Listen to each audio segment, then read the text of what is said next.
Hello, my darling shadows. Tonight, in the clandestine corners of your mind, let's explore a universal truth. Not all homes are havens. Some hunger for more than shelter. They breathe, they see, they scheme. Welcome to the house that hungers. They say a home surrounds you with comfort, but trust me when I say that walls can also close in. Let me show you the cracks that lead to unimaginable darkness. Shall we begin? At its core, the house that hungers is not just a home, it's a predator. The story begins with Timothy, an architect fresh out of a messy divorce. His life is reduced to rubble, just like the condemned houses he's tasked to reimagine into something livable. But this time, it's different. He's assigned to a sprawling Victorian mansion, one that swallows light no matter how sunny the day. The house was purchased cheaply, of course.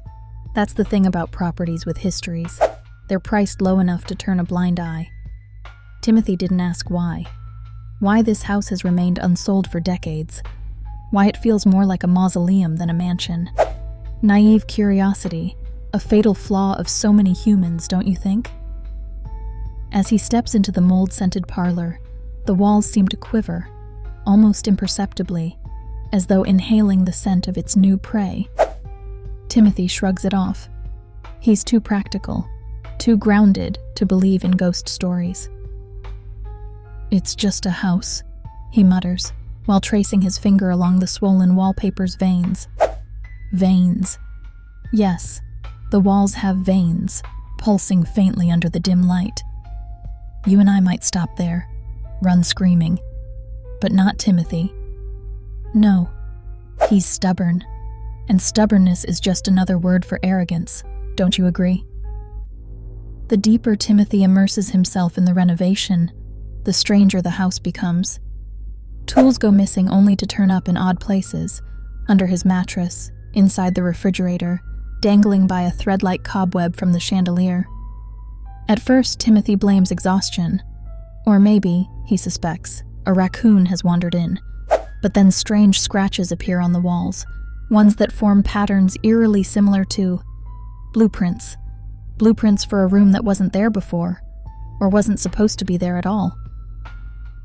He investigates.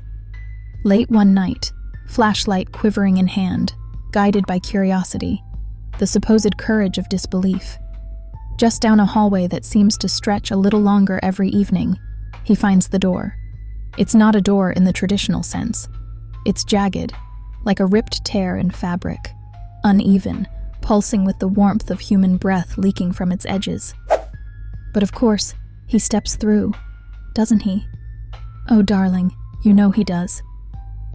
And on the other side?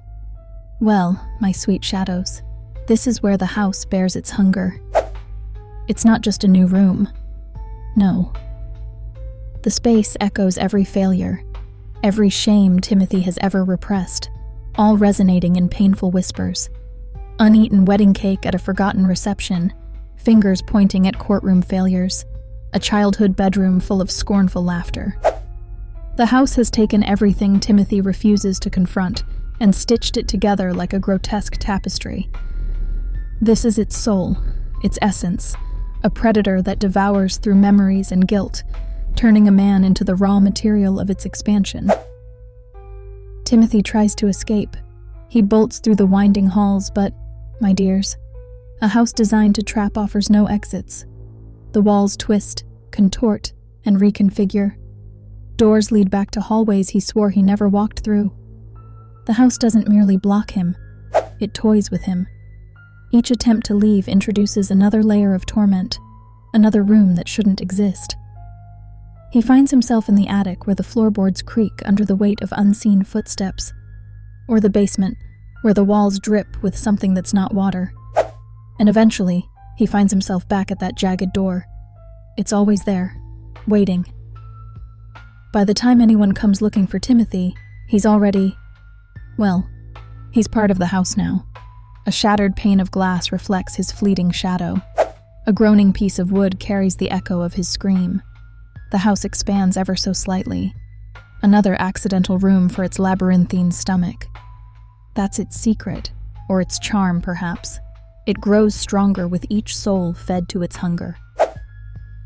Now tell me, darling shadow, do you know the feeling of being watched even when you're alone? Maybe it's not paranoia. Maybe it's the house you call home, shifting ever so slightly each night. It would like to have you too. Shall I continue the story? No? Oh, don't worry. Perhaps your walls will finish it for you while you sleep. Until next time, this is Violet Nocturne, and I'll be waiting in the shadows.